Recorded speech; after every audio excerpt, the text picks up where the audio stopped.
إن الحمد لله نحمده ونستعينه من يهده الله فلا مضل له ومن يضلله فلا هادي له وأشهد أن لا إله إلا الله وحده لا شريك له وأشهد أن محمدا عبده ورسوله أما بعد وعليكم السلام ورحمة الله وبركاته. இலங்கை நண்பர் ஒருவர் சவுதி அரேபியாவிலிருந்து முஸ்லிமான பருவ வயதை அடைந்த பெண்கள் அந்நிய ஆண்களுக்கு முன்னால் தம்மை மறைக்கின்ற ஆடையை அணிகின்ற போது முகத்தையும் அவர்கள் மறைக்க வேண்டுமா என்பது பற்றி குர்ஆன் சுன்னாவின் சரியான நிலைப்பாட்டை தெளிவுபடுத்துமாறு கேள்வி தொடுத்திருக்கின்றார். கேள்வி பற்றி இவர் விவரிக்கும் போது இவ்வாறு முகத்தை மறைப்பது கட்டாயம் என ஒரு சிலர் கூறுகின்றார்கள். வேறு சில உலமாக்கள் அது அவசியம் கிடையாது என்று கூறுகின்றார்கள். இந்த இரண்டிற்கும் இடையில் குறிப்பிட்ட சில சந்தர்ப்பங்களில் அவர்கள் முகத்தை மறைக்க வேண்டும், ஏனைய நேரங்களிலே அது அவசியம் கிடையாது என மூன்றாவது ஒரு சாரார் கூறுவதாக இவர் கூறியிருக்கின்றார். இறுதியிலே யூடியூப் தளத்திலே கிடைக்கப்பெற்ற ஒரு பதிவு என பி ஜெய்னுலாபிதீன் உடைய 3 நிமிட பதிவொன்றை முன்வைத்திருக்கின்றார். ஒட்டுமொத்தத்தில் குர்ஆன் சுன்னா ஒளியில் இதன் சரியான தெளிவு என்ன என்பதை தெளிவுபடுத்துமாறு அவர் கோரிக்கை வைத்துள்ளார். அந்நிய ஆண்கள் முன்னால் தம்மை மறைப்பதற்கு முஸ்லிமான பெண்கள் ஜில்பாப் என்பதை அணிய வேண்டும் என்று குர்ஆன் கூறுகின்றது. குர்ஆனை பின்பற்றிய நபியின் காலத்து சஹாபியா பெண்மணிகள் ஜில்பாப் அணிந்தார்கள் என்பதை ஹதீஸிலே காணலாம். முதலிலே அந்நிய ஆண்களை விட்டும் முஸ்லிமான பருவ வயதை அடைந்த பெண்கள் தம்மை மறைப்பதென்பது முகம் முன்னங்கைகள் உட்பட தம்மை முழுமையாக மறைக்க வேண்டும் என்பது குர்ஆன் சுன்னாவின் தெளிவான ஆதாரபூர்வமான வழிகாட்டல் ஆகும். முகத்தை கண்கள் உட்பட மறைத்து விட்டால் வெளியிலே அவர்களது தேவையான விடயங்களை பார்க்க முடியாது, பாதையில் நடக்க முடியாது. எனவே இயற்கை மார்க்கமாகிய இஸ்லாம் முகத்தை மறைக்கின்ற போது கண்களுக்கு நேராக கண்ணை விட சற்று பெரிய ஓட்டையிடப்பட்ட துணியினால் முகத்தை மறைக்குமாறு இஸ்லாம் வழிகாட்டுகின்றது. நபியின் காலத்திலே சஹாபியா பெண்மணிகள் இப்படித்தான் அவர்கள் முகத்தை மறைத்தார்கள். எனவே இங்கு இது பற்றி நாம் விரிவான ஆதாரங்களோடு தனியான பதில்கள் வழங்கி இருக்கின்றோம்.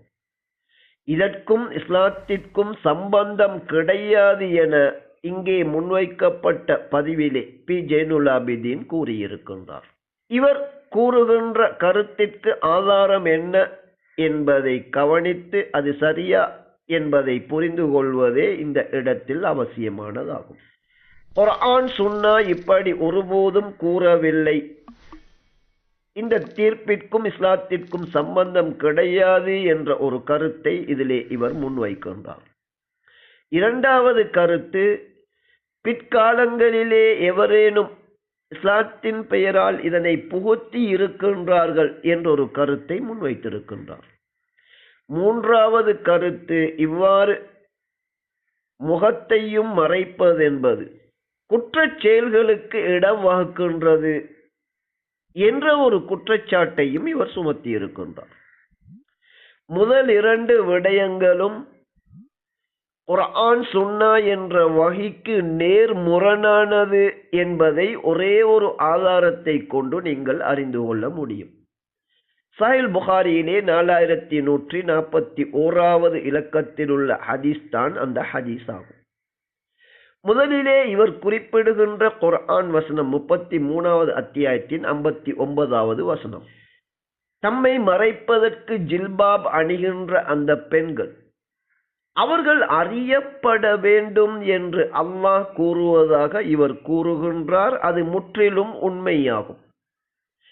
எந்த இடத்திலே இவர் தடுமாறி இருக்கின்றார் என்றால், முஸ்லிமான பெண்களை அறிவது எப்படி என்ற விளக்கம் சுன்னாவிலே இருக்கும் போது அதற்கு நேர் மாற்றமாக இவரது புரிதலை வெளிப்படுத்தி இருக்கின்றார். எனவே வழிகட்டு இருக்கின்றார்.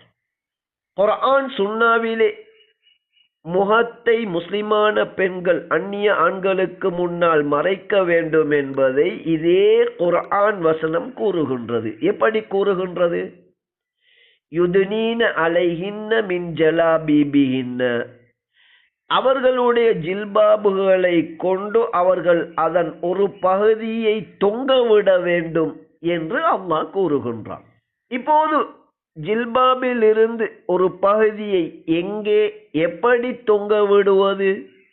அல்லாஹ்வின் வார்த்தைக்கு விளக்கம் அவனே தருவதாக குர்ஆனிலே அல்லாஹ் கூறுகின்றான். அதனை நபி அவர்கள் நிறைவேற்ற வேண்டும் என்றும் அதே குர்ஆனிலே 16வது அத்தியாயத்தின் 44வது வசனத்தில் அல்லாஹ் கூறுகின்றான். எனவே குர்ஆன் வசனத்திற்கு மிகச் சரியான விளக்கம் சஹீஹான ஹதீஸிலே நாம் தேட வேண்டும்.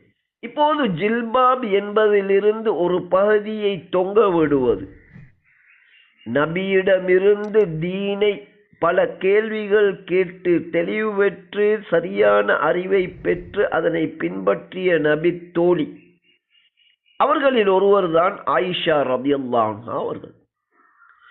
அவர்கள் தங்களுடைய ஒரு நீண்ட சம்பவத்தில் கூறுகின்ற வார்த்தைகள், ஃபஹம்மர்து வஜ்ஹி பிஜில்பாபி, எனது ஜில்பாபை கொண்டு எனது முகத்தை மறைத்து கொண்டேன் என்று இவர்கள் கூறுகின்றார்கள். ஜில்பாபிலிருந்து ஒரு பகுதியை தொங்கவிடுங்கள் என்பது குர்ஆனின் கட்டளை. நபியின் வழிகாட்டலிலே அதனை கடைபிடித்த நபியின் காலத்து சஹாபியா பெண்மணி ஜில்பாபை கொண்டு எனது முகத்தை மறைத்தேன் என்று தெளிவாக கூறுகின்றார்கள். இப்படி குர்ஆனும் ஹதீஸும் கூறுகின்ற நிலையிலே ஹிஜாப் என்ற ஆடையிலே முகத்தை மறைப்பதென்பது குர்ஆன் சுன்னா கூறவில்லை என கூறுவது எவ்வளவு பெரிய அறிவீனம், அல்லது அற்ப இலாபங்களுக்காக இந்த தீனை விற்றுவிடுவது என்பதை புரிந்து கொள்ளுங்கள். எனவே இவரது 2 குற்றச்சாட்டுகளும் தவிடு பொடியாகிவிட்டன. நபியின் காலத்திலே பெண்கள் தமது முகத்தை மறைப்பது இருக்கவில்லை என்ற கருத்து முற்றிலும் தவறாகிவிட்டது. குர்ஆன் சுன்னாவிலே இதற்கு ஆதாரம் கிடையாது என்ற கருத்தும் தவிடு பொடியாகிவிட்டது. இறுதியாக ஒரு விடயம், இவ்வாறு முகத்தை மறைப்பதால் குற்றச் செயல்கள் இடம்பெறுகின்றன என்ற காவிர்களுடைய விமர்சனத்தை இவரும் எடுத்து வீசியிருக்கின்றார். நேரடியாக ஒரு கேள்வியின் மூலம் இந்த குற்றச்சாட்டில் பெறுமதி கிடையாது என்பதை புரிந்து கொள்ளுங்கள். முகத்தை மறைக்க கூடாது என பெண்களுக்கு வழிகாட்டி அதன் மூலம் மார்க்கத்தின் பெயரால் இவர்களது இயக்க தலைமையகத்திற்கே பெண்களை முகம் திறந்த நிலையிலே வரச் செய்து ஒருவர் பெண் ஒருவராக 4 தலைவர்கள் விபச்சாரத்தில் ஈடுபட்டார்கள் என்ற குற்றச்சாட்டின் பேரில் இவர்களது இயக்கத்தினரே இவர்களை வெளியேற்றி இருக்கின்றார்கள்.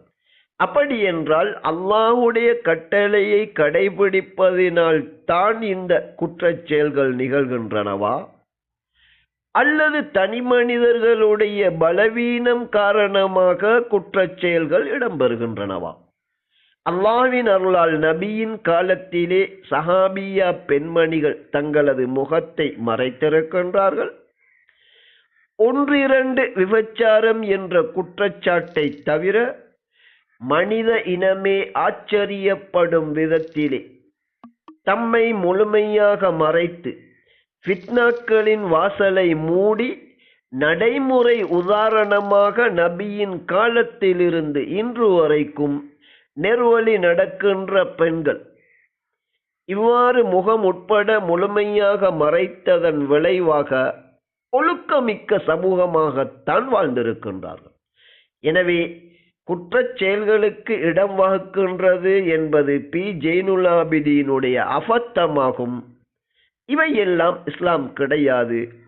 எனவே குர்ஆன் சுன்னாவின் தெளிவான வழிகாட்டல் அந்நிய ஆண்களுக்கு முன்னால் பருவ வயதை அடைந்த முஸ்லிமான பெண்கள் கண்டிப்பாக தங்களது முகத்தையும் மறைக்க வேண்டும் என்பதே வஹியின் வழிகாட்டலாகும்.